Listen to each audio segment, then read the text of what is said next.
Nah, interviewin orang. Itu gimana caranya kamu bisa tahu, ini orang nih oke nih, punya tanggung jawab, bisa nggak males atau gimana? Itu kira-kira kisi-kisinya ada nggak sih trik-triknya?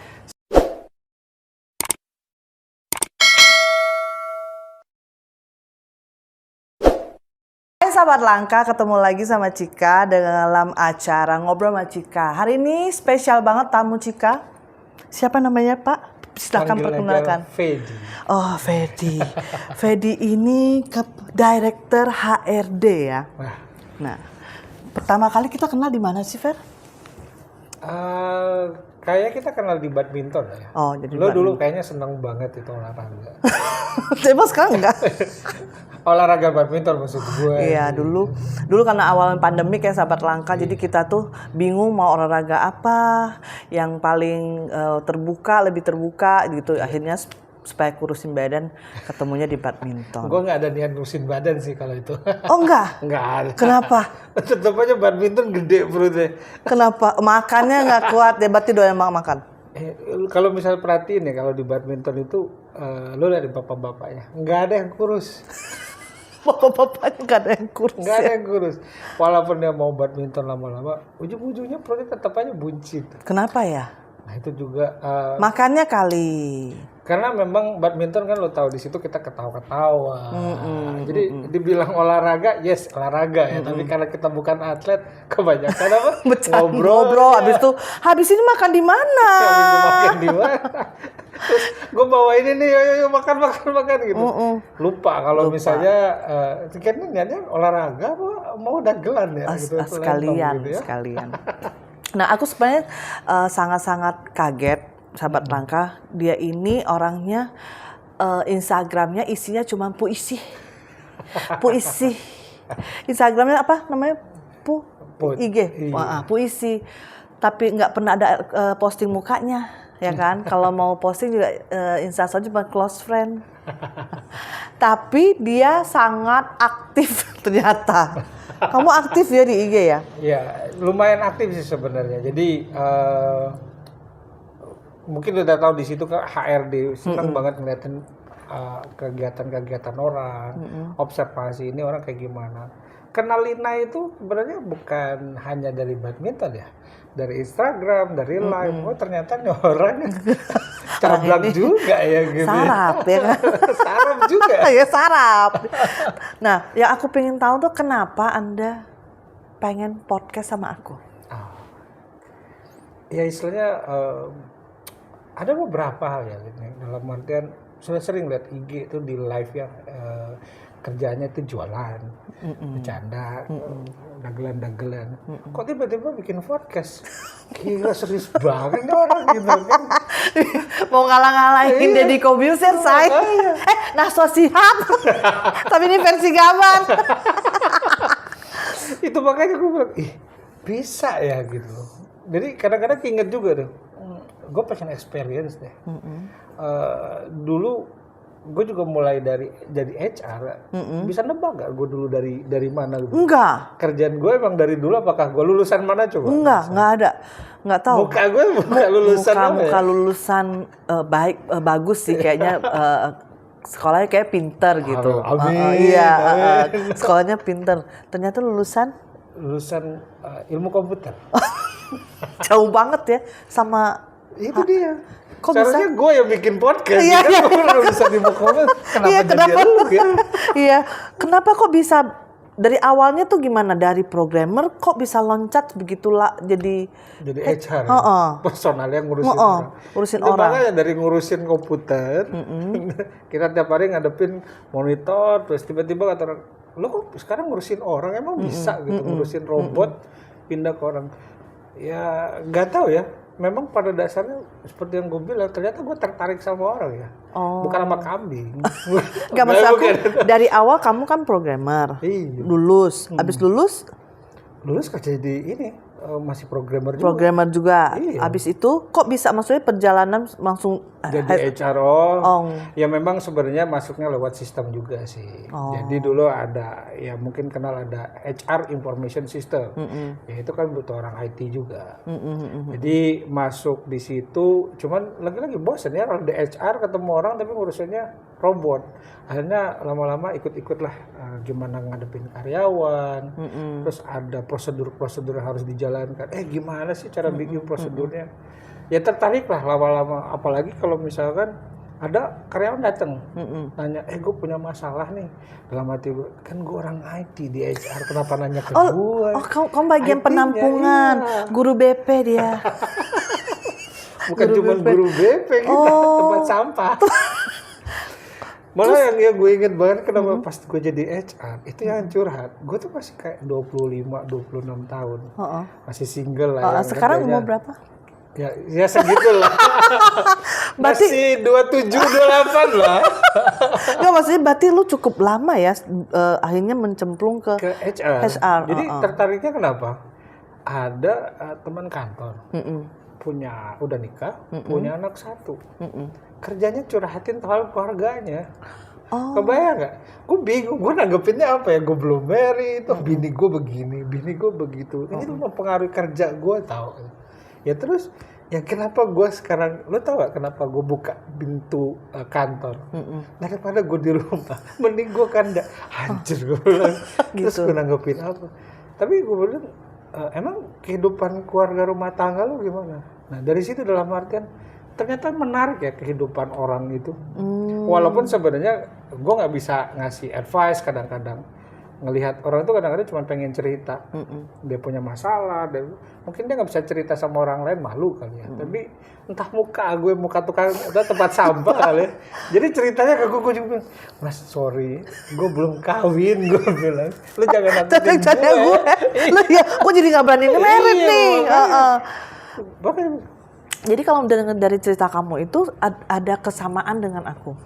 Kenapa kan kamu nanya kan, yang sebelum kita live tadi nanya, kok lu tiba-tiba bisa ke podcast? Iya, makanya. Nah, sama kayak kamu, begitu kita ngobrol, ya kan, dari hati ke hati ngobrol-ngobrol, kita jadi bisa tahu, oh kamu tuh orang kayak gini, harus kayak gini, oh orang kayak gini.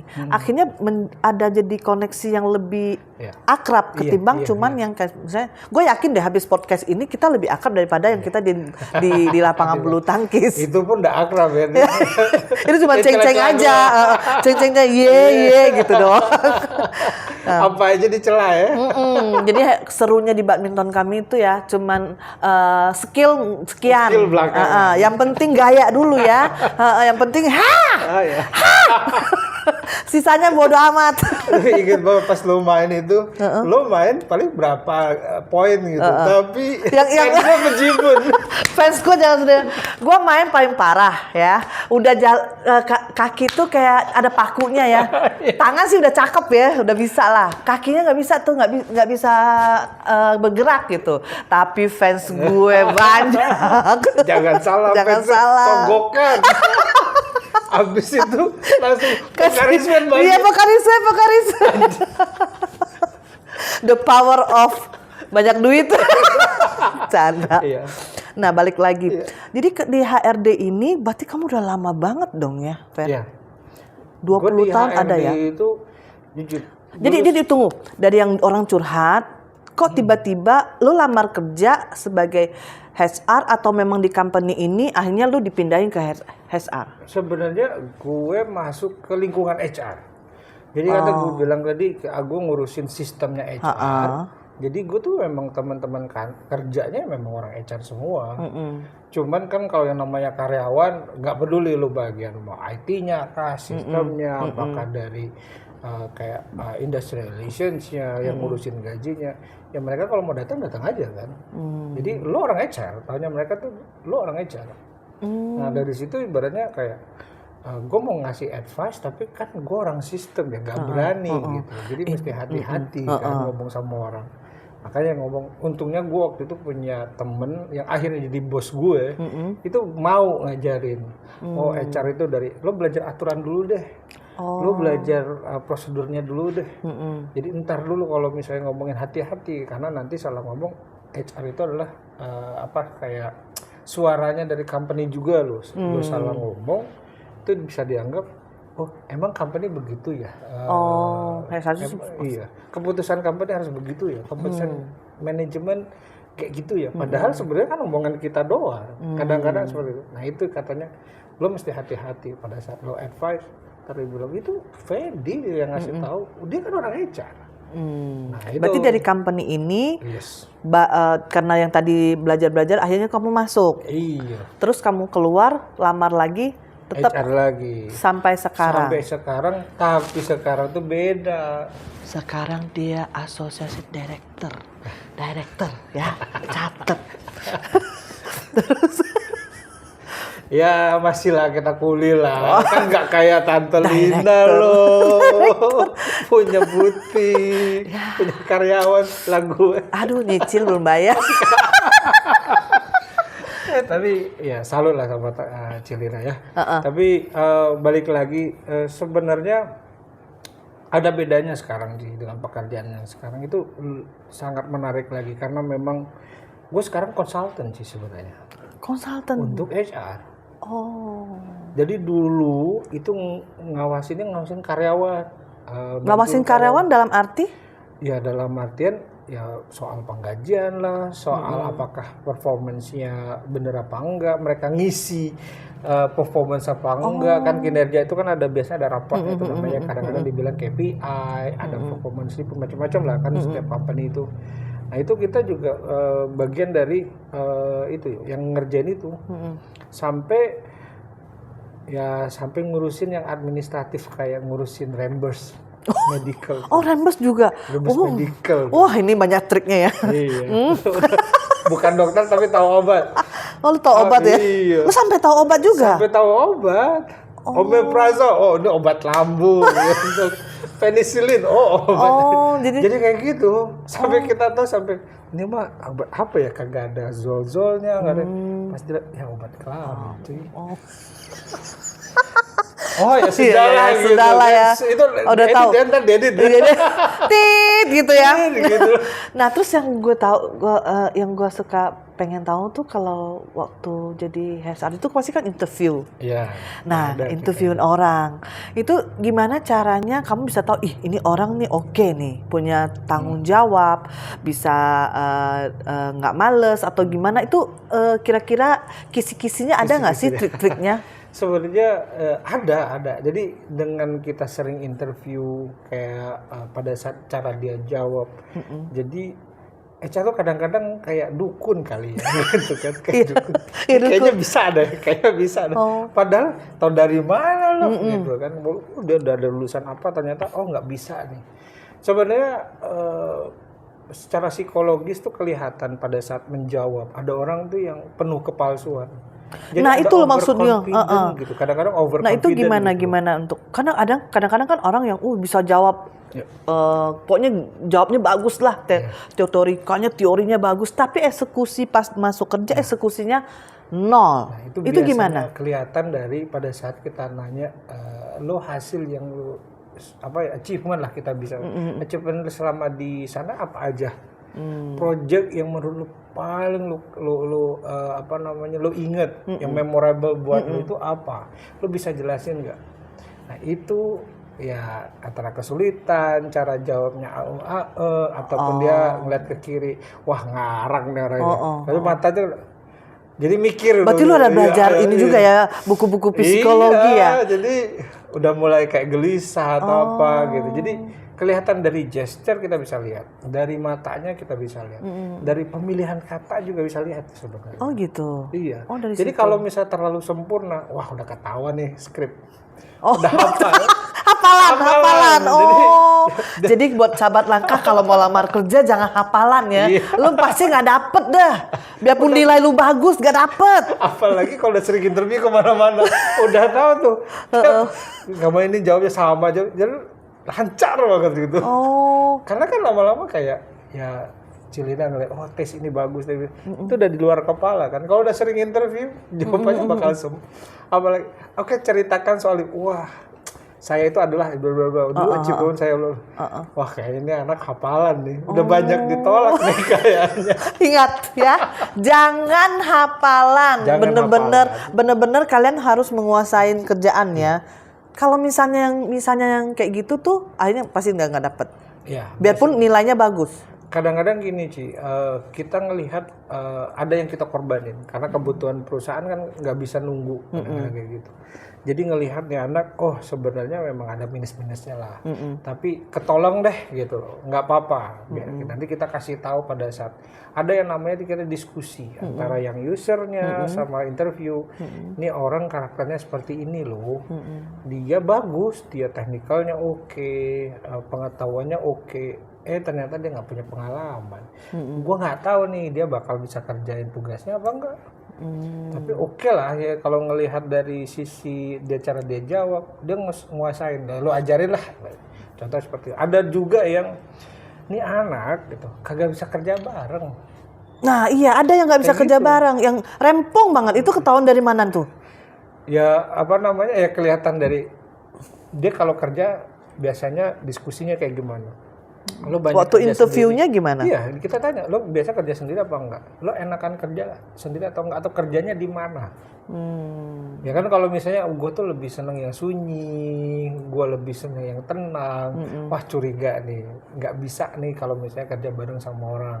Karena dia akan lebih cenderung menyendiri, misalkan kayak gitu. Ingat, jangan jawab dia suka kerja sendirian, sunyi, kuntil kali Bener nih. Kayak kuntil ya, jangan ya. Oh iya, tips tuh. Jadi kalau kalian sahabat langka yang lagi mau cari kerja, ini bagus banget nih ya tips dari bapak ini ya. Jadi jangan jangan bilang kalian suka kerja sendirian, sunyi senyap gitu ya, jangan. Iya. Jessica kunti kali ya.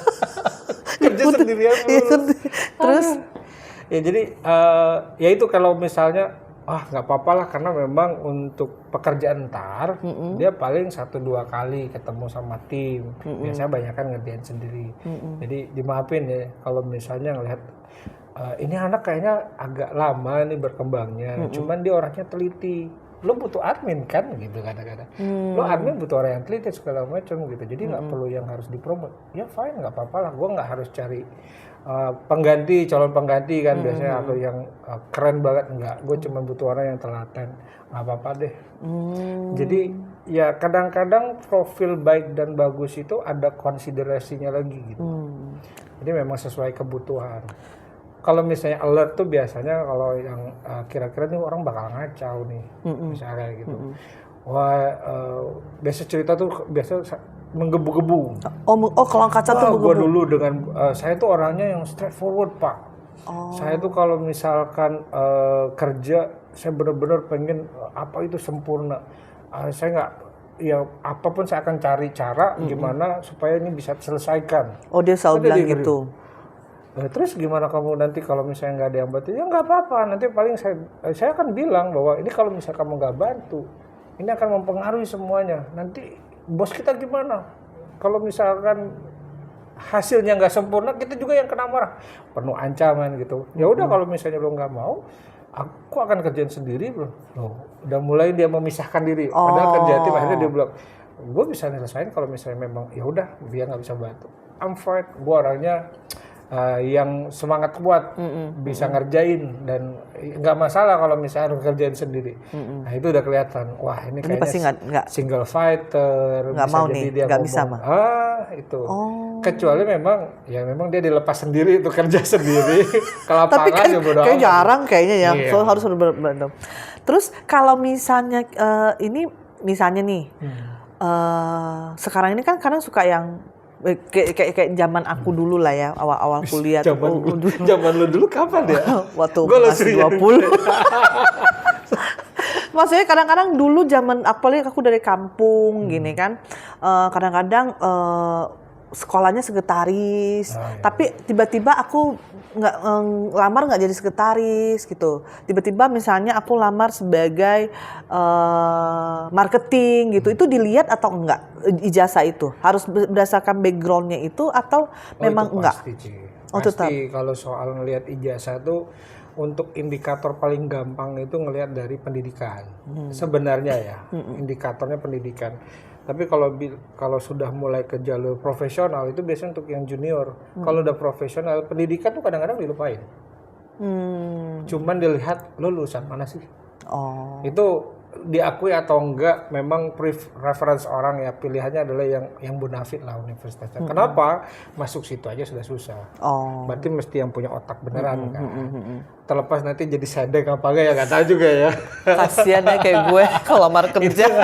Aduh, yang bias-bias kasih asmara gini. Tapi memang itu hanya berlaku kalau udah profesional, udah nggak dilihat lagi, nggak terlalu dilihat. Dilihat adalah lo pernah pengalaman apa, ngerjain proyek. Oh, berarti kalau yang kayak gitu tuh biasanya untuk jabatan yang apa? Ya biasanya di awal-awal masih junior. Kan masih belum terbukti, Ci. Belum ada pengalaman yang banyak. Kemarin itu kan seperti viral tuh. Yang ada anak yang universitas ternama ya, gue nggak usah sebut lah. Iya, Ya. nggak usah disebut. Iya, nggak usah disebut. Itu tuh ngomel-ngomel ceritanya di Instagram kalau nggak salah, apa Twitter gitu. Kalau dia tuh lulusan teknik sekian dengan universitas yang di sono gitu kan. Yang keren lah pokoknya. Yang negeri dong pastinya. Ternyata kalah sama lulusan STM. Nah, Dia tuh ada soal engineer lah, dia punya sertifikasi dari luar sih. Walaupun dia STM dia punya sertifikasi dari luar, udah pernah pengalaman. Dia yang diterima, wajar dong. wajar. Wajar banget kan. Nah, tapi dia gila, kita tuh di sekolah mahal. Gue tuh yang bonafit loh, tapi kalah sama STM. Ya sembuh diserbu sama netizen ya. Iyalah lo baru lulus coy. Lo ngomong sama STM. Belum lagi soal mungkin harga gitu lo. Kadang-kadang kan anak zaman sekarang ya mintanya langsung 10 juta, 12 juta. Lo apa yang zaman dulu lo merintis berapa sih? Dulu awal-awal ya gaji gue ya Allah tahun 95 lulusan SMA, aku di perusahaan ngomong-ngomong Jepang. gaji pertama berapa tuh? 300.000. Wah, gedean gue dong. Zaman lo kali ya. Gue 95 mulai kerja. Tahun 95. Tamat SMA. Gue masih SMP di Ci. Jadi, berarti dia masih muda dari gue ya. Gue lebih tua ya, Ya makanya. Wah, 95 Ci. 95 aku baru lulus SMA, baru mulai kuliah. Terus tiba-tiba orang kos aku bilang, kamu mau ada lowongan deh. Cari ini apa SPG. Jadi aku lamar nggak lamar, aku jadi SPG aja di situ. Kasih brosur gitu, perusahaan Jepang itu. Terus tiba-tiba bosnya bilang, kamu mau kerja nggak entry data? Aku pernah dulu ya dari kampung nggak bisa komputer loh, nggak bisa. Mesin tik aja belum tahu. Mesin tik tahu, Oh, bisa sombong. Mesin tik bisa. Asal nggak rusak kayak keyboard ya. Ya nggak bisa komputer. Tapi aku nggak bisa komputer. Aku bilang ya apa ntar diajarin. Pokoknya dia cuma perlu orang untuk database, kan udah database kan dulu kan orang pameran datang tuh kan banyak. Nah itu mau diinput di situ aku. Jadi tapi aku bilang aku masih sekolah. Ya udah nggak apa-apa, kamu jam 3 pulang gitu. Dari situ. Baru 300.000 gede dong berarti zaman 95. Gue masih ingat banget. Sepeda ontel aja bagus 300.000. Itu gue inget banget ya. 300.000 itu bayar kos 90.000. Aduh kan, kan? Sisa 200.000 itu untuk makan sama aku transport aku aja. Jadi bokap gue udah nggak kirimin aku duit untuk bulanan gitu. Yang dia bayar itu apa namanya sekolahan. Sekolah aja. SPP gitu, lah ya. SPP. Uang kuliah. Nah, itu kuliah ya. uang kuliah. Ya udah dari situ. Gue 95 masih pakai celana pendek sekolahnya. Gue 95 udah ganjen. Nah, terus kalau kayak gitu misalnya nih, misalnya aku mau kayak aku mungkin banyak sahabat langka juga banyak kali ya tahu ya. Ijazah aku misalnya cuman sekretaris misalnya. Umur 46. Lamar kerja. Kira-kira Gila bagusnya ya. apa ya? Dia mah ngapain lamar kerja? Misalnya, Dia jualan begini aja. enggak maksudnya sahabat Udah bisa langka. bikin toko lagi nih. Enggak maksudnya sahabat langka itu mau tahu, maksudnya aku cuma mau kasih sahabat langka yang maksudnya mungkin banyak banget zaman nggak tahu jurusan asal ikut teman akuntansi apa. Jadi akhirnya kayak kamu lah tadinya Ilmu komputer. info komputer tiba-tiba bisa di HR. Jadi kalau misalnya kita yang punya background yang nggak sama dengan pekerjaan yang kamu minta, misalnya kamu cari marketing, backgroundnya tidak ada marketingnya, itu gimana caranya supaya kamu yang sebagai HR, aku yang sebagai employee itu masuk ke kamu goal nih, gitu, bisa goal. tuh. Tips-tipsnya apa tuh? Nah, ya ini penting nih, ya kan? Highlight nih. Kayaknya ini jalur dewa nih baru. Itu paling penting jalur dewa. Ordal. Oh, enggak, misalnya jangan jalur dewa lah. Maksudnya memang gimana itu supaya orang tuh Ya, yang aku yang lamar ini bisa dapat kerjaan lolos, itu ya. gitu. Ya, gue mesti pahit-pahitan gak nih ya? Pahit-pahitan lah. Udah jelas, gak diterima sih. Nggak diterima ya? Jadi nggak diterima. Jadi memang karena posisinya tadi ya kita Kalau misalnya nggak seumuran aku lah, orang baru lulus. itu masih mungkin. Itu masih mungkin. Tadi lagi-lagi kan kadang-kadang ada pertimbangan tidak hanya kemampuan, tapi juga kemampuan perusahaan untuk bayar. Jadi kalau misalkan ya ngelihat ada yang butuh uang lah dalam mencari uang, jadi kita juga butuh orang yang juga nggak harus pinter-pinter banget. Yang penting kita cek nih orangnya telaten apa enggak, ataupun mereka rajin apa enggak. Nah kalau itu interviewnya supaya kelihatan rajin tuh gimana? Supaya kelihatan rajin, lo nyapu. Kamu Pasti, lo bukan ya? Maksudnya tuh gue sebagai yang interview lo nyapu aja. Lo rajin lo ya. Lu kasih kisi-kisi dong supaya kalau gue yang calon yang mau lamar kerja tuh dapet gitu loh. Sebenarnya lebih ke arah kayak kita nyeritain kebiasaan. Tapi itu tergantung ya. Kadang-kadang kan interviewer itu ada yang pengen cepat selesai, jadi dia nanya pok selesai. Tapi kalau ada juga yang kayaknya menarik nih orang gitu kan dari profilnya, terus dia pernah. Apalagi kau cantik ya. Oh iya. Ini dia kalau cantik dia gagal deh kayaknya. Iya dia masuk lah nggak apa-apa. 3B kan. Beauty. Salah ya bukan ya? Beauty behavior. Harusnya brand dulu ya. Salah ya gue. Berarti harus cantik, operasi dulu kali ya. Enggak serius tadi. Jadi gimana? Ya, bener kan? Jadi apa namanya? Lagi pada saat yang kita lo lihat dulu kalau misalnya pengen lulus lo lihat perusahaan profil perusahaannya. Jadi kalau misalnya lo nggak punya pengalaman sebelumnya baru lulus. Iya baru lulus misalnya. Jangan ekspektasi terlalu tinggi lah. Oh gaji Kalau jangan gede-gede. Jangan gede-gede. Terus perusahaan juga jangan yang bonafit banget. Kenapa? Ya mereka juga akhirnya cari orang-orang yang bonafit juga kan. Ya gue udah bonafit, masa nyari yang enggak gitu. Sebenarnya nggak ada masalah loh. Misalnya lo masuk ke dalam artian kayak toko, melamar ke toko, jadi apa di toko itu? Lo akan dikasih responsibility. Biasanya toko kan nggak perlu yang gimana-gimana gitu. Cukup lah kayak setahun gitu. Jadi di situ lo ngerjain apa? Oh gue masukin data, inventory, ngecekin barang gitu loh. Jadi gimana kesehariannya ya setiap hari gue pagi-pagi sudah melakukan ini segala macam. Nah dari situ kelihatan nih attitude kerja dia seperti apa. Ya walaupun nanti lo ya nggak harus berharap hal dari toko terus tiba-tiba pindah ke perusahaan gede, nggak juga lah ya. Lo bisa merintis dari nol. Jadi nggak yang gue pengennya kerja di Sudirman ya udahlah ya gitu. Kita bukan soal tahu diri, cuman maksudnya kita bisa menempatkan, itu yang penting, menempatkan kita ada di mana. Kadang-kadang lu mulai dari daerah juga nggak apa-apa. Ya misalnya kayak aku kan daerah nih belum pengalaman apa-apa, jadi lamarnya nggak harus juga nggak harus langsung ke Jakarta. Nggak maksudnya nggak harus di perusahaan yang di Sudirman gitu-gitu. Sebenarnya sebenarnya menurut aku kalau kamu kerja awal itu di toko-toko kecil itu lumayan bagus juga membangun attitude kerja lah. Itu kerja. Betul. Soalnya kurang lebih sebenarnya kan kalau menurut aku kurang lebih sama aja, kerja tuh gitu-gitu aja. Betul.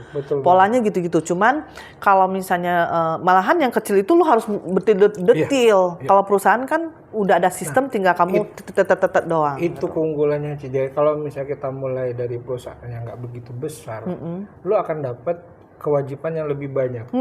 Dalam artian tugasnya banyak. Apa istilahnya, kayak exposure lah, dalam bahasa gitu, exposure lu akan lebih tinggi. Karena merangkap. Makanya itu yang kadang-kadang yang kita ya dalam artian karena interviewer tuh, ini lumayan nih gitu kan, gua hire 1 orang bisa ngerjain buat 2 orang, itu benar-benar nilai tambah. Tuh kan. Walaupun ya ternyata yang istilahnya posisi yang kita punya ini, tapi lu monggo nanti lu bisa explore. Jadi nggak harus yang pertama kali udah lulus langsung maunya Sudirman gitu, nggak usah dulu. Jadi mendingan di toko-toko biasa, di toko-toko cinci gini loh. Kalau punya jalur dewa boleh lah. Tapi jalur dewa juga kalau lu nggak bisa kerja juga susah ya. Sekarang itu udah mulai tahu lah jalur dewa, kecuali lo yang punya PT-nya kan, punya perusahaan bisa kan. Tapi menurut aku kalau misalnya awal-awal memang tadi bagus juga sih dari masukan dari dia, memang kamu kerja di toko-toko kecil, UMKM yang kecil itu juga sebenarnya merangkap-rangkap itu media bagus. Pembelajaran loh. Itu belajar banget. Jadi jangan merasa ya cuman. Jadi yang baru lulus ya jangan sosokan nggak mau masuk kayak lamar di Langka gitu ya. Ini apaan sih, nggak ada company, nggak ada, kurang elit. Ini harus benar-benar kan ngitungin inventory. Kalau nggak lu nggak tahu ruginya kan. Nah itu benar-benar ketelitian, itu kan cekatan, rajin. Lu butuh orang-orang yang kayak gitu kan. Kadang-kadang juga kadang-kadang yang baru lulus pun karena nggak ada pengalaman kerja juga kadang juga tell me juga loh. Iya. Nah makanya dari situ kamu belajar, aku belajar semua, pokoknya namanya lu kerja, mau di perusahaan kecil, lu kerjain semuanya. Nanti pas kamu interview, pasti soalnya menurut aku semuanya pasti sama kan, inventory lah, ketelitian itu. Perusahaan yang kecil ntar yang gede cuma lebih enaknya karena udah sistem ya. Iya, sudah sistem, terus sudah ada pengalaman, itu udah tahu semua. Bahkan istilahnya dengan kita udah megang sana sini, kesempatan kita untuk dalam tanda kutip untuk pengen promosi, gue udah pernah ngerjain dulu nih, gitu loh. Caranya memang agak konvensional, tapi gue idenya udah ada nih.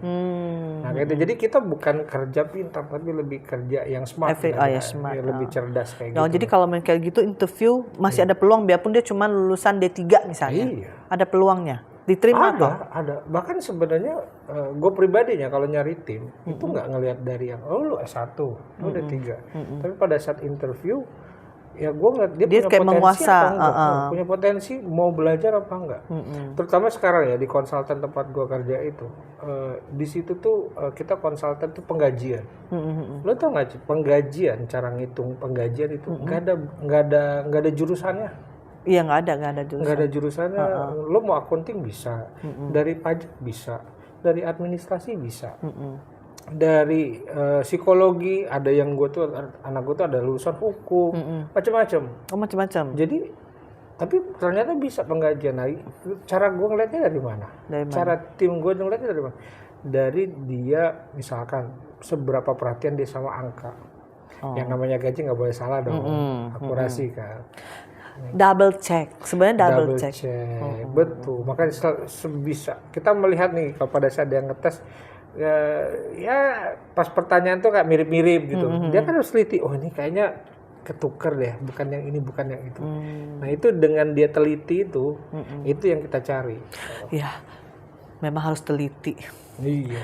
Aku selalu bilang sama karyawan gue di atas, kamu teliti tuh nggak sampai 1 menit, tapi itu menyelamatkanmu, ya kan? Contohnya paling kecil aja ya, ketik alamat orang pengiriman sepatu, itu kan kesannya sepele ya. Sepele. Tapi kalau misalnya X-nya salah diganti ke apa gitu, itu kan beda blok. Tapi kalau kamu tiap kali gue udah bilang, ini nggak sampai 1 menit tapi menyelamatkan lu. Karena lo harus ngulang, kalau salah kan lo. Kalau salah lebih parah lagi, misalnya itu ada di blok sebelah, lo harus anterin, gimana lo anterinnya? Betul. Yang si ekspedisi kan Aku antar Iya, sesuai berdasarkan alamat. alamat. Nah alamatnya gimana? Masa harus kita yang pergi sana ambil untuk balik lagi gitu. Jadi kadang-kadang itu beberapa kali saya selalu tekankan tuh, jadi teliti sedikit. Ya sama kalau misal pekerjaan sepatu lu kan kalau nggak teliti jelek tuh. Ya udah capek-capek semua harus dirombak lagi. Gitu. Misalnya kayak tukang tuh, kalau aku kan sistemnya custom, aku selalu bilang sama tukang, semenit lu cek itu menyelamatkan lu. Kalau aku sih bilang, lu salah bikin, saya nggak akan bayar. Lu bikin ulang. Iya. Gitu. Kan sebenarnya cuma lihat SPK kan, aku kan ada surat perintah kerja, karena di situ. Nah baca sedikit gitu, baca sedikit, itu menyelamatkanmu, gue bilang. Iya. Ya kan? Setuju banget. Karena memang itu yang memang jadi basicnya kita, terutama di penggajian. Kebayang nggak lo kalau misalnya perkara kurang Gue seneng deh kalau lebih nol ya, nolnya lebih. Tapi kan kalau gitu kan bisa di refund kan. Ya tapi kalau misalnya masuk ke rekening orang, what do you think? Ya kalau di karyawan pasti dia balikin dong. Ya kalau misalnya cuman selisih nol dikira. Pernah kan ada kejadian itu kalau nggak salah lagi viral itu sampai 3,5 M loh. Kabur orangnya. Berhenti kerja ya? Ya, bukan di Indonesia sih, bukan di Indonesia sih. Kalau di Indonesia mesti ngeri-ngeri lah ya, mbak kabur 3,5 M gitu. Ya kebayang kan kalau misalnya salah. Kita jadi ajar gigit jari tuh. Oh terus kalau kayak gitu gimana? Nggak ada yang kejadian sih, cuman maksudnya kebayang kita paniknya gitu, hilang 3,5 M, cuman perkara salah kirim. Sama kayak saya ini kan sepatu ini juga untuk orang nikah ya. Kebayangkan hari H udah mau pakai, kirimnya salah ketik. Aduh, pala gue bisa nyut. Yang ada lo batalin kawinan orang. Iya mati, gue dimaki-maki orang loh. Aduh, kalau misalnya di Jakarta gue masih oke lah, di mana gue cabut ya, gue minta maaf. Kalau dia di Kalimantan, gue gimana kirimnya? Iya. Jadi saya bilang sama karyawan aku, viral langsung, langka, tidak memenuhi bikin sepatu salah kirim. Tidak profesional, kebayang kawinan gue batal. Iya, jadi sebenarnya kerjaan itu cross check itu penting sih. Iya. Jadi kalau di istilah aku 1 menit menyelamatkanmu. Tapi benar itu. Nanti gue pakai itu. Lo pakai ya? Bakal gue pakai kata-kata lo, tenang aja. Ya gue pakai karena gue bilang nggak sampai semenit lu baca. Iya. Lu baca, lu ketik sama SPK-nya kan lu cek lagi. Nggak sampai 1 menit. Itu menyelamatkan, gue bilang. Lu jangan sepele. Maka di tempat gue Ci ya, untuk yang itu kan ibaratnya bahasa kerennya self review ya, ibaratnya kita cek ulang itu malah jadi sebagai kayak kompetensi untuk lo jadi promosi. Lo nggak punya kemampuan itu, ya masih di junior, lo akan stay di sana. Tapi kalau lo udah bisa self review, terus abis itu lo bisa nge-review punya yang lain, kan kerjaannya supervisor gitu kan, harus bisa punya kemampuan untuk nge-review kan, ngecek lagi.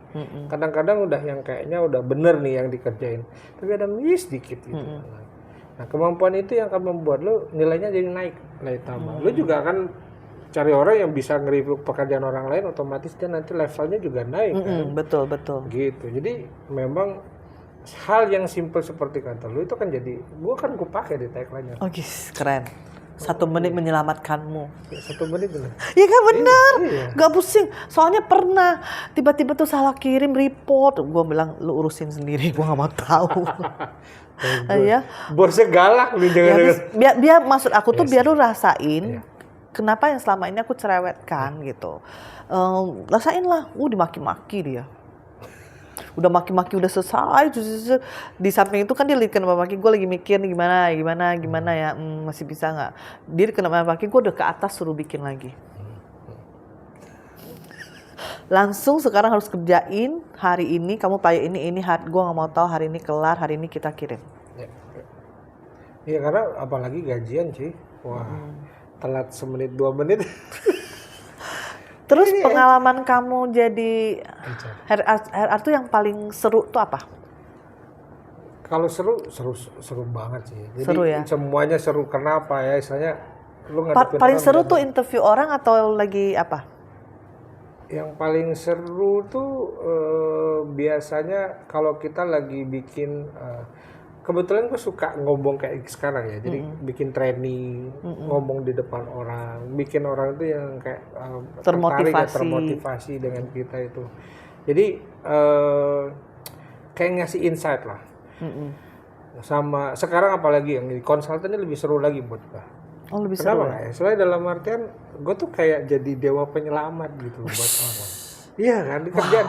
Lu datang ke konsultan buat apa coba? Iya, untuk menyelamatkan. Gue itu punya masalah, selamatin gue dong gitu kan. Biasanya banyak masalah HRD itu apa sih?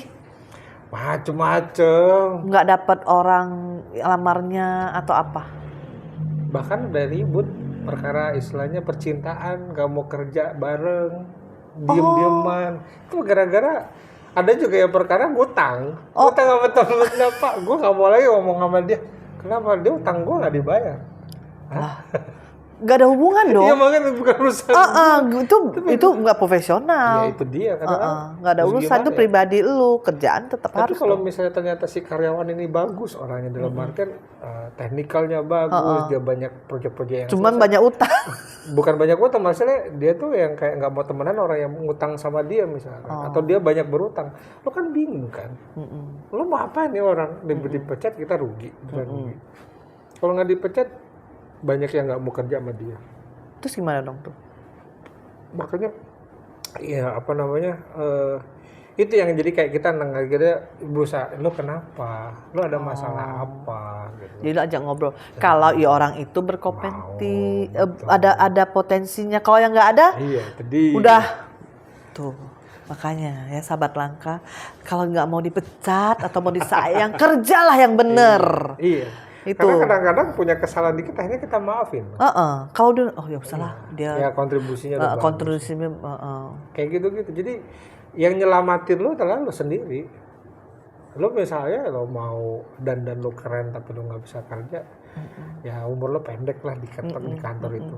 Gak, maksud aku tuh, aku selalu bilang sama karyawan aku, kalian biarpun cuma tamat SMA, gue bilang, biarpun lo cuma tamat SMA, misalnya admin gue nih ya, lu kalau bisa kerjain semua yang saya ajarin sekarang, yang saya tiap hari omongin ini, ya, kamu nanti lamar kerja tempat yang PT, pasti kamu diterima, saya bilang. Karena di interview kan lu pasti tuh ceritain apa yang kamu dikerjain, ini, saya ngerjain stok, ngerjain pembukuan. Ini cara gue ngerjain, itu kepake. Pasti diterima, minimal admin pasti diterima. Nah selanjutnya terserah kamu harus mengembangin diri kamu lagi gitu kan. Ya jangan berhenti lah dalam artian mau nggak mau ya namanya training, kursus ataupun mau sekolah lagi itu penting ya. Dalam artian kita udah pindah dan ada kemampuan untuk ya kita kursus lah, ambil kursus. Itu penting banget loh sekarang. Kadang-kadang orang nggak ngeliat dia lulusan mana tapi ternyata dia punya sertifikat ini, sertifikat itu. Wah itu juga ngebantu sebenarnya. Jadi udah nggak sempat lagi nih ya kayak udah gue nggak mungkin lah ya kuliah lagi gitu. Tapi lu ngambil sertifikasi lu sertifikasi A, sertifikasi B, kayak di HR itu ada yang namanya sertifikasi HR profesional namanya. Ada sertifikasi compensation and benefit. Nah itu kepake sebenarnya, itu dilihat orang walaupun lulusan universitas antah berantah tapi ternyata lu punya sertifikat, lu dilirik juga. Akhirnya dipanggil untuk interview, minimal kan dipanggil dulu. Tips ketiga, banyakin kursus. Ya beneran itu beneran. Iya. Jadi it's not bukan sesuatu yang tapi jangan kursusnya lo ngelamar apa kursusnya masak. Ya iyalah. Ya enggak ya. Maksudnya kalau maksud aku kadang-kadang kan waktu kita kuliah kita nggak tahu apa potensi yang ada di kita tuh nggak kegali. Iya. Begitu kamu kerja ya kan, ternyata passion aku tuh di situ. Nah pas kamu udah ketemu passion kamu, nah kamu dalamin lah itu, gitu kan, begitu Pak ya. Kalau misalkan nggak harus langsung gue salah sekolah nih, ya nggak usah menyesali ya. Dalam artian ya it's a journey lah gitu. Kayak Bapak ini. Iya, gue kan? Ilmu komputer gue ambil kursus, gue ambil sertifikasi juga. Ya tadi istilahnya kayak develop diri sendiri ya. Jadi yang gue nggak mungkin sekolah ya. Tapi sebenarnya males sih. Males deh sekolah ya. Kursus aja deh. Ya. Tapi memang banyak kan sekarang orang ambil sertifikasi. C itu panjang banget. Lu pada sebenarnya insinyur doang gitu. Tapi C-nya banyak. Dan itu memang Ya karena yang namanya kursus beda ya sama sekolah ya. Kursus tuh kan implementing banget ya. Yang diajarin tuh yang memang dipraktekkan gitu loh. Bedanya di situ kan. Kenapa orang jadi kayak sekarang percaya sama kursus-kursus. Habis Karena kursus, memang dia lebih iya, detail di situ. iya, langsung bisa dipraktekkan lah ibaratnya, betul, memang betul, kasusnya real. Kalau sekolah kan dari teori lo belajar dulu. Banyakan pacaran, iya. ya kan, nggak fokus, nongkrong-nongkrong patah hati aku malas. Kayaknya ada yang curhat nih. Enggak ya. Terus selama kamu jadi HR itu selain yang paling menantang. Yang paling menantang. Oh, kalau gue menghadapin karyawan apa? Oh, aku inget deh. Aku masuk ke perusahaannya baru sebenarnya. Perusahaannya udah lama, tapi gue orang baru di situ. Jadi pas gue datang tuh karyawan tuh ada yang 15 tahun, kerjanya 10 tahun. Senior lah ya, senior.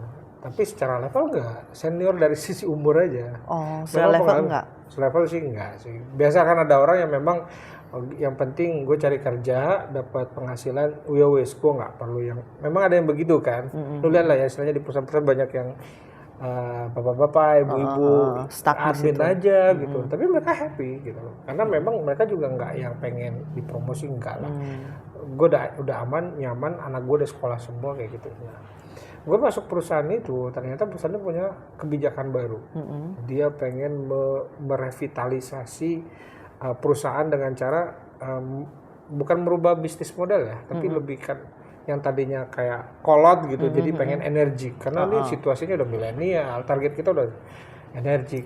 Yang kedua yang butuh yang perubahan yang adaptif kan, jadi gue harus masukin anak-anak baru nih. Yang ketiga adalah ngeliat ngapain kita ngumpulin orang-orang yang memang sebenarnya nggak bisa dinaikin, nggak bisa dipromosi. Jadi lama-lama kan ini aja deh, gitu kan, selesain aja deh, gitu kan. Memang nggak bisa dipungkir ya, bukan kayak perusahaannya kejam. Kalau kayak gitu tuh yang HR yang kasih masukan ke owner atau gimana kalau kayak kasusnya kayak gitu? Biasanya sih mulai dari strategi lu lah ibaratnya. Memang sekarang lu punya butik kayak sekarang. Gue strategi gue nggak pengen punya butik. Gue pengen factory outlet. Berarti lu harus punya yang gede. Nah untuk mencapai itu lu harus tahu kan siapa aja yang lu butuhin di situ. Gue pengen ada promosinya tuh yang gayanya milenial gitu. Berarti lu harus cari yang kira-kira jiwanya juga milenial. Tapi kalau misalnya lu punya karyawan yang udah lama, lu bingung kan nempatinnya.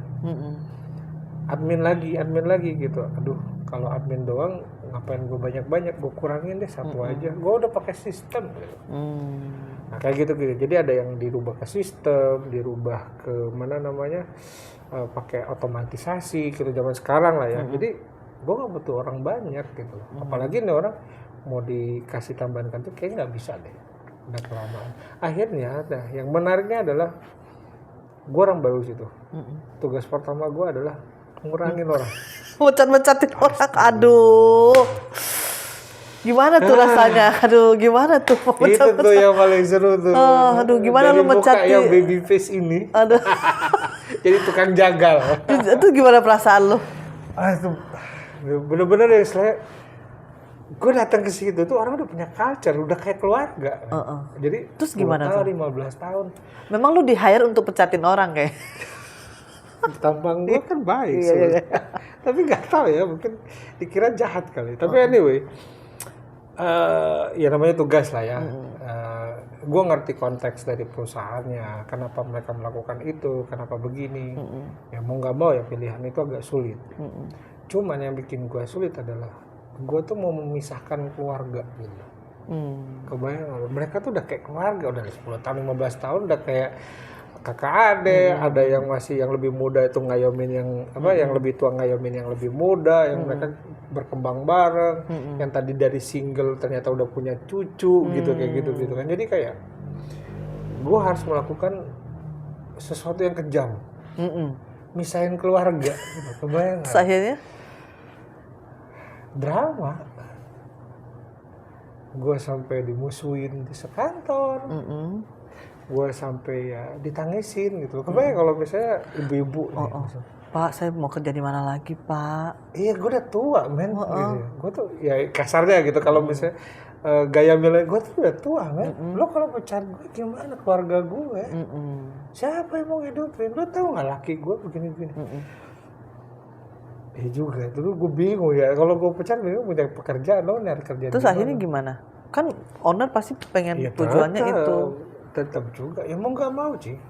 Itulah kadang-kadang di HR itu kita ngurusin karyawan, di satu sisi kita harus punya hati ya. Tapi di sisi lain Galau ya. nggak boleh punya hati. Kalau nggak ya gimana perusahaan mau maju kan? Mau berubah lah nggak? Ya let's say kalau bilang mau maju tujuannya gitu, tapi mau berubah itu loh. Kalau misalnya kita nggak Itu paling nggak enak ya. nggak enak banget. Kebayang kalau misalnya ada itu ibu-ibu nangis gitu. Kalau misalnya itu nyokap lo gimana coba? Ya mau kayak gimana? Iya, gitu kan. Oh cuman ya udah nangis dulu lah. Nangis dulu. Iya, gue diamin, gue tungguin. Ya, terus gue nggak boleh yang kayak maaf, nggak boleh. Nggak boleh. Karena lo tadi kan istilahnya itu dengan kita bilang maaf, emosional kita nanti kepancing gitu. Oh. Jadi dibilang HR tuh kejam, bukan bener-bener kejam dari hati ya, tapi memang rule-nya harus gitu. iya. Jadi kita harus pintar-pintar nempatin lah. Pada saat kamu harus pakai hati, pada saat kamu harus pakai empati, kapan kamu ya jangan pakai itu. Karena yang kita lihat adalah goal yang lebih besar lagi gitu. Menyelamatkan satu orang itu tidak berarti lo menyelamatkan semua orang. Jangan ibaratnya kayak gara-gara satu orang akhirnya semuanya jadi terbengkalai, nggak bisa gitu juga. Walaupun kita nggak pernah tahu masa depan, tapi setidaknya kan usahanya ke sana. Jadi sebenarnya kalau intinya sahabat langka yang saya bisa dapatkan ini, bekerjalah efisien, pintar, cekatan, biar kamu 47, umur 74 juga nggak dipecat. Ya kan? Karena bisa dipakai. Oh iya, itu pengalaman banget tuh, karena memang engineer, dia ngerti banget soal mesin dan lain-lain. Even dia pensiun, Pak, udahlah. Ada juga perusahaan. Ada, Tetap. karena masih bisa dipakai gitu. Ilmunya tetap dipakai. Ya itulah. Kalau misalnya memang kita ya cuman di situ terus ya suatu ketika kita punya masanya ya untuk digantikan entah itu sama orang lain ataupun sama mesin. Lo tahu sendiri kan sekarang teknologi udah canggih, bisa digantikan banget gitu loh. Kalau misalnya kita nggak bisa berkembang gitu, ataupun kalau nggak ya usaha kayak cilingan gitu. Jadi sekarang ini sebenarnya juga makin ke depan itu makin ngeri-ngeri sedap kalau aku bilang ya. Karena kayak perbankan aja udah mulai berkurang CS-nya, itu apa aplikasi, terus mau ganti itu tinggal mesin gitu. Jadi dari kamu yang kerja di HR itu ada nasihat gak sebagai orang yang mau nonton ini biar mereka tuh ada preparation untuk dirinya yang mungkin 10 tahun atau 15 tahun ke depan gitu? Biasanya kita bilang kita nggak akan bisa selamanya jadi karyawan. Lo harus punya preparation untuk bagaimana cara menghidupi diri sendiri. Wirausaha itu paling bener lah ibaratnya untuk usaha sendiri, dimana lo nggak bergantung dari gaji, tapi lo yang menciptakan itu sendiri. Jadi kalau misalnya oke, gue CS, nanti CS-nya mungkin nggak ada, what can you do? Lo harus berubah, switch. Jadi apa nih yang kita lihat, makanya banyak sekarang kan ada platform-platform untuk jualan, itu sebenarnya ngebantu, walaupun semakin lama semakin bersaing, otomatis yang akan dilihat adalah keunikan, kayak lo gitu kan. Ini nggak banyak loh yang ngerjain, banyak yang jualan sepatu ya, tapi ngerjain spesifik yang kayak gini dengan lo target market yang berbeda, lo bisa masuk ke situ, lo akan survive. Tapi kalau misalnya lo cuman ikut pasar, lo berarti siap-siap saingan gitu. Yang jualan ayam goreng tuh banyak banget. Apa yang lo jual dari ayam goreng itu? Betul. Jadi lo harus cari sesuatu yang beda gitu loh. Ayam goreng rasa sapi gitu. Nah, itu kan keren banget tuh. Ayam goreng rasa sapi, kasih aja bumbu sapi yang banyak. Mahal lo daging kan. Daging mahal daging lo. Jadi kalau ada ayam goreng, lo modal kecil tapi berasa makan sapi. Jadi sebenarnya kalau misalnya kita bisa simpulkan harus selalu ikut zaman. Ikut zaman, adaptif lah bahasa Arab, adaptif. Karena HR-nya gue dulu sama HR sekarang tuh beda. Yang dihadapin juga beda tuh. Apalagi ngadepin yang zaman sekarang ya, istilahnya ya tahu sendiri yang viral-viral itu perkara capek, langsung gue depresi kayaknya. Healing. Gue mau healing gitu. Zaman gue dulu gak ada ya healing. Nggak ada. Boro-boro dulu mah tahu nggak naik bus digantung-gantung itu yang sampai keluar. Iya. Jadi soalnya baru-baru ini aku ada lihat di Instagram juga ya.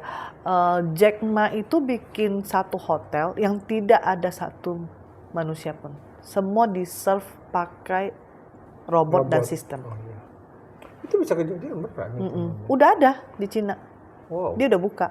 Jadi kita datang, kita tuh coba tinggal tap, bayar, terus kalau misalnya mau air, ada nanti robotnya yang kirimin air.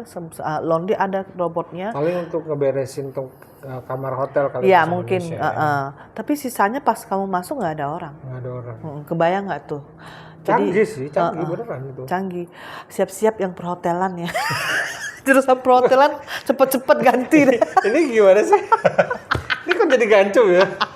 Enggak, misalnya 10 apa 20 tahun lagi kan ceritanya. Soalnya makin lama makin semua udah karena praktis kan, orang mau praktis kan. Semua orang replaceable, tapi yang jelas otak itu nggak bisa. Kreatif itu nggak bisa. Nah ya harus kreatif. Jadi benar harus kreatif, harus inovatif, terus apa lagi? Adaptif gitu. Jadi udah susah ya obrolannya ya. Ya berat banget deh. Iya, aduh. Kenapa lo jadi ikut-ikut? Kenapa lo gantiin gue deh? Gitu ya. Oke deh, nggak berasa ya. Iya. Mau 1 jam. Iya. Nggak terasa ya. Ya udah, tadi udah dapat semua tips dari dia, mau lamar kerja harus kayak gimana, ya kan, segala macem. Terima kasih udah datang. Terima kasih Cirina. Sama-sama. Benar-benar ini kesempatan bagus buat gue ya, dalam artian bagaimana tampil. Gue tuh nggak bisa tampil, sebenarnya pemalu sebenarnya. Pemalu, dia kayak gini pemalu gimana gue? Padahal dia ini loh pembicara loh. Kalau itu kan tugas. Ya itu kan otomatis bisa tampil dong. Masa nggak bisa tampil? Ya, kemarin barusan webinar juga. Webinar. Kita ngadain seminar terkait sama PHK, gitu, terminasi. Isu. PHK sekarang serem ya. Ya udahlah, kita udahin aja yang serem-serem ini. Oke Ferdi, terima kasih, ngobrolnya sangat bermanfaat. Isinya daging semua nih kalau bahasa Deddy Corbuzier. Gue tidak tutup-tutupan ya dari tadi. Lo ngomong daging, gue tersinggung nih. Gue tutupin aja nih. Oke deh, thank you very much. Thank you. Dadah, sampai ngobrol sama Cika yang lain. Dadah. Iya, bye-bye. Tuh.